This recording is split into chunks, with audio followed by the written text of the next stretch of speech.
আজ জানাতে চলেছি সবথেকে ভয়ঙ্কর এবং বিভীষিকাময় রানী ব্লাডি ম্যারির বিষয়ে। ইংল্যান্ডের কিউটোর রানী থেকে কী করে তিনি অভিশপ্ত মায়াবন্দী আয়নাতে কুপ্রাপ্ত এক আত্মা হয়ে উঠল, সেটাই আজকে জানাতে চলেছি। রানী কিউটোর হচ্ছেন ইংল্যান্ডের রানী, যিনি 17 নভেম্বর 1865 খ্রিস্টাব্দে মারা যান। কিন্তু তার আগে তিনি যেগুলি করে গিয়েছেন তার প্রজাদের প্রতি, সেখান থেকে হয়েছে তার এতটা পাপ। তার পাপের কারণগুলি প্রথমেই জানা যাক।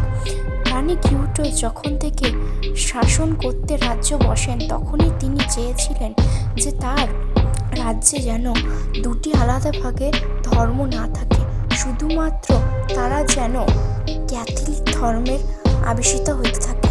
কিন্তু ক্যাথলিক এবং টিউপো ধর্মের মানুষরা এটি বিভক্ত করতে চাইলে রানী সবাইকে জ্যান্ত পুড়িয়ে মারে এবং তাদের রক্ত নিয়ে স্নান করে। এরপর থেকে রানী সেখানে হয়ে ওঠে একজন ডাইনি এবং প্রতিদিন তিনি প্রায় 200টি মানুষের রক্ত দিয়ে নিজের শরীরকে সুন্দর করে রাখতেন। এরপর রানী নিজের দাদাদেরকে বিয়ে করেন এবং সকল মেয়েদের মতোই তার নারীর সত্তা জেগে ওঠে, তিনি মা হবেন।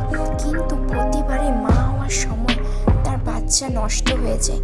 নষ্ট হওয়া বললে ভুল হবে, তার বাচ্চার পরিবর্তে তার পেটে থাকে ভয়ঙ্কর দুষ্ট অভিশপ্ত আত্মা। যে আত্মাগুলি হচ্ছে পুড়ে যাওয়া লোকগুলির মধ্যে কিছুজন। প্রতিবার গর্ভবতী হওয়ার পর 9 মাসের মধ্যে তার বাচ্চা নষ্ট হয়ে যায় এবং এরপরই সবাই তাকে ডাইনি খ্যাত বলতে থাকে। এরপর ধীরে ধীরে রানী অভিশপ্ত এবং তাকে নিজেকে খুবই বিচলিত মনে হতে থাকে। ধীরে ধীরে তার শরীর অসুস্থ হতে থাকে এবং ম্যারি 17 নভেম্বর মারা যায়। কিন্তু ম্যারিকে আজ পর্যন্ত 3বার ডাকলে যে কোনো আয়নার সামনে ম্যারিকে শুধুমাত্র ডাকলেই তার বীভৎস মুখ ফুটে ওঠে। যারা যারা তাকে আজ পর্যন্ত ডেকেছে তারা হয় হাওয়ায় মিলিয়ে গিয়েছে, না হলে অনেকজনই গিয়েছে মারা পড়েছে। এবং কেউ যদি মারা নাও পড়ে, এখনো পর্যন্ত নাকি তাদের কুৎসিত ম্যারির মুখ অনেক টাইমে পিছু করতে থাকে। ম্যারিকে সবসময় চেয়েছিল তার জন্য একটা বাচ্চা হয়, তাই ম্যারির আসল কারণটি হচ্ছে বাচ্চা।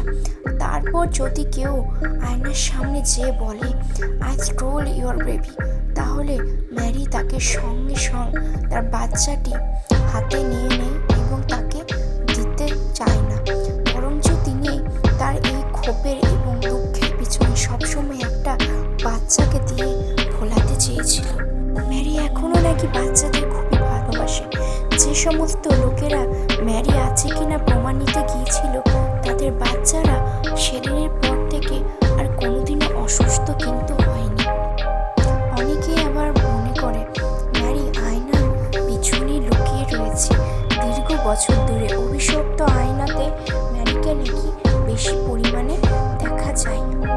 এরকম আরও ভৌতিক ঘটনা পেতে চ্যানেলটি সাবস্ক্রাইব করুন।